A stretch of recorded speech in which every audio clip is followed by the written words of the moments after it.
पद्मिनी भद्रे आयुरारोग्यदायिने हर्षवल्ली निवासाय सूर्यदेवं तव सुप्रभातम् उत्तिष्ठोत्तिष्ठ चायेश उत्तिष्ठ उषयोज्ज्वल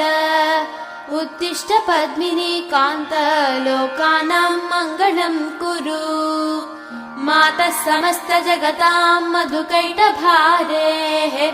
सव्येतराक्षी परितोषिणि पद्मनीड्ये नाथानुबद्ध भुवनावनबद्ध दीक्षे प्रत्यक्ष दैवतरमे तव सुप्रभातम्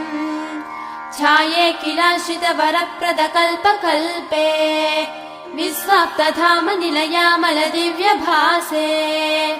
आयाहि शीघ्रमघनासिनि संश्रितानां श्रीसूर्यदैवतरमे तव सुप्रभातम्।